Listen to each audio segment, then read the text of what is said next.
ધન કરું તમારે ચરણે ખત સંપત્તિ સામદાન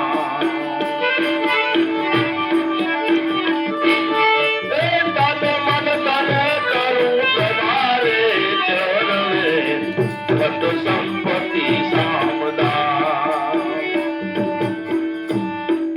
અને જે સંત કે ભાઈ અમારા પગ ધોઈને ન પીજો તો એનો એનો એનો પાછો ભરોસો ન કરતા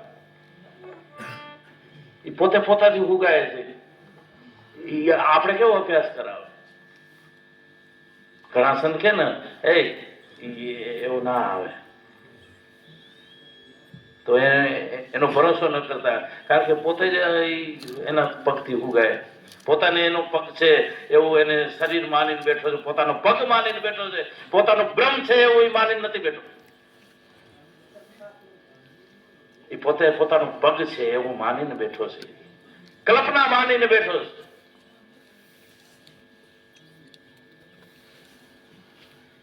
એટલે એનો ભરોસો ન કરતો કારણ કે શરીરમાં પોતાનું ધ્યાન છે આ મારો પગ છે આ મારો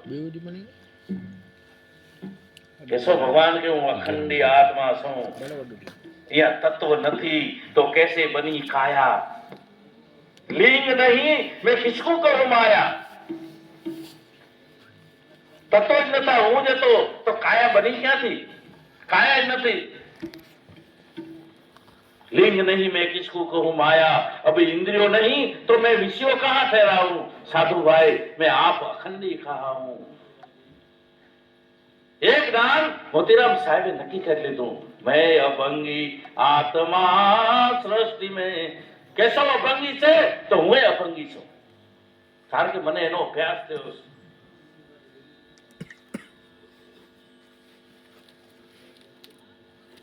આ અભ્યાસની રીત છે સાહેબ તો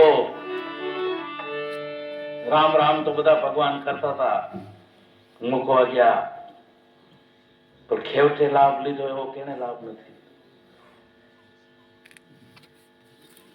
તમારી રજમાં શું તાકાત પડી છે મને ખબર છે ખેવટ કે હું પૂર્વ જન્મનો પ્રેમી છું ને એટલે મને ખબર છે આ ભેગા ફરે ને તમારે રામ રામ જય જય કરે છે આરે એને એકેને ખબર નથી ખાલી તમારો મહિમા કરે રામની જય ને રામ ભગવાન ને ફલાણો તમારી ચરણ રજમાં શું તાકાત છે ને એ કેને ખબર નથી મને ખબર છે માટે બેસી જાવ છાના માના લઈ આવો પગ પખાડી નાખે કેશવ ભગવાને પણ લખ્યું કે ગુરુ ચરણ માં સપરસતા સપરસ નો અર્થ થાય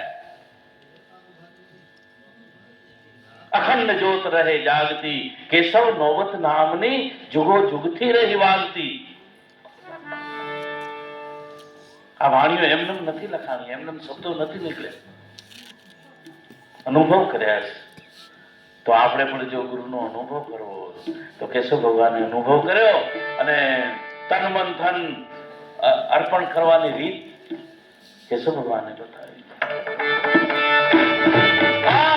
તન મન ધન કરું તમારે ચરણે ખત સંપત્તિ સામદાન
વ્રત લીધું અને ભગવાન આયા નહીં ને પછી ઘણે સમય મોડા આવ્યા, કોઈ સંત ન મળ્યા, પછી ભગવાનને વાત કરી એટલે ભગવાન કે હવે હું જાઉં છું.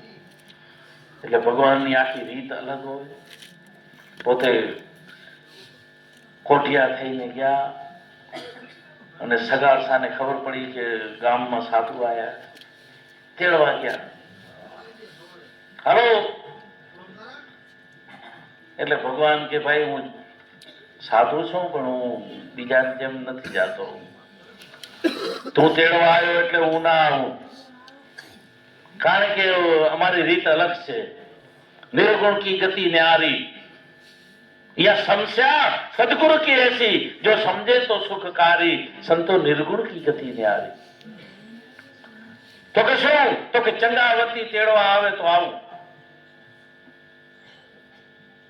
કારણ કે ચંગાવતી ભક્તિ છે, એને બધી ખબર હોય સેવા કેમ કરવી, એ ભક્તિને ખબર હોય. ઓહો, આને તો તલપ હતી ને ભગવાન મેળવાની, દોડતા ગયા. ચંગાવતીને કીધું સંત આયા છે, ભગવાન છે, પણ તારી માંગણી કરી છે, જો તું હાલ તોય આવે એમ છે, નકા નથી આવતા અને આપણું વ્રત તૂટે. ચંગાવતી સમજી ગઈ કે જે અમારી માંગણી કરે એ સંત ભગવાન હોય, બીજો કોઈ અમારી માંગણી કરે આમાંથી પરા ભાગે, બે ગજ છેટા બે. અમારી માંગણી કરે ભગવાન જ હોય. ચંગાવતી તો રાજી થઈ ગયો, તરત જ થાળી લીધી, ચોખા લીધા, ચંદન લીધા, પાણીની જારી લીધી, અને ધોવા માટે થાળ લીધો, ટોવાલ લીધો, આટલી બધી તૈયારી કરી. સગાસા વિચારમાં પડી ગયો કે આ સાચી વાત છે, ભગવાન આયા છે, આજે ખબર પડી. અને ચંગાવતી જાય અને વાણીમાં લખાઈ ગયું છે, ચંગાવતી ચરણામૃત લીધું, નવડાવીને નાથ રે, નવડાવીને નાથ. પલંગ ઉપર એ પધરાવીને સ્વામી કીધા સનાથ, ખાતે ભોજન ખીરના કીધા, પીરસીને આગળ દીધા. ચંગાવતીએ ચરણામૃત લીધું કોટિયાનું, એને ખબર છે આ ભગવાન છે. ચરણામૃત લીધું, નવડાવીને નાથ, પલંગ ઉપર પધરાવી સ્વામી કીધા સનાથ, ખાતે ભોજન ખીરના કીધા, પીરસીને આગળ દીધા. એને ખબર પડી અને એની એક એક વાતમાં ચંગાવતીને નક્કી થાય, ખીર રોટલી જમતા નથી, નથી અન્નનો આહાર, અમે તમે માજન લોક, અમે માંસ આહારી, એમ બોલ્યા કીર્તાર. સમજી લે વાણિયા સાધુ, આ બાવો બોલ્યા વચન બાધુ. છેલ્લો શબ્દ આવે ને વળી ચંગાવતી નક્કી થઈ જાય. હા, આની રીત અલગ છે. વાણીઓ ના સમજી આવ્યો, તરત જ ભાગ્યો માંસ લેવા. પણ હા પણ તો ખરો શું કે ચંગાવતીની વાટ ને જોઈ. વળી સંતે ભગવાને કીધું કે આની વાત નથી, આ માંસની વાત નથી કરતા, અમે આવું નથી ખાતા. માટી તો માણસની જોઈએ, પરમાટીનો નહીં, પ્યાર.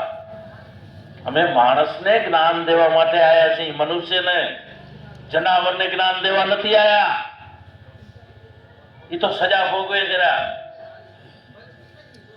તો માનવ છો તો અમે માણસની માટી ખાઈએ છીએ,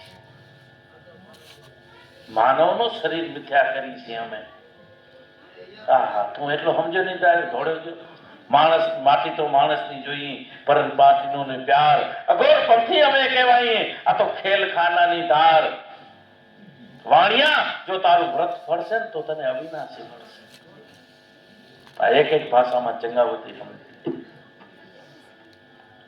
તો કેશવ ભગવાને મૂળ સાહેબનો આ મહિમા કર્યો. તન મન ધન કરું તમારે ચરણે, કારણ કે એ સમય છે, ઘરે આવે ત્યારે તન મન ધન અર્પણ થાય.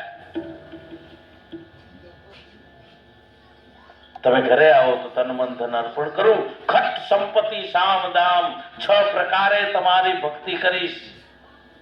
સમ દમ તિતિક્ષા પ્રાણ સમાધાન અને શ્રદ્ધા. આ 6 પ્રકારે કેશવ ભગવાન કે તમારી હું ભક્તિ કરીશ.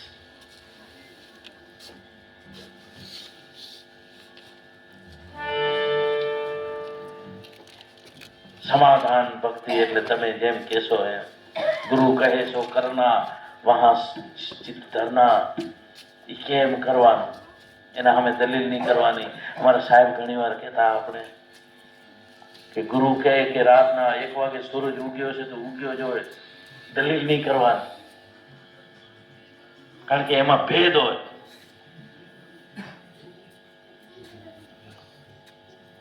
અને એના જો કારણ કે ગુરુ ઘણી વાર પરીક્ષા કરે, એમાં જો દલીલ કરે તો ગયા અત્યારે કઈ સૂરજ ગુરુ તમે તો આવા કઈ ગુરુ હોય તો ગયા. સાચા સદગુરુ મળે એની રીત છે. તો આવી મહાન વાત કેશવ ભગવાને મહિમા કર્યો અને ત્યારે એને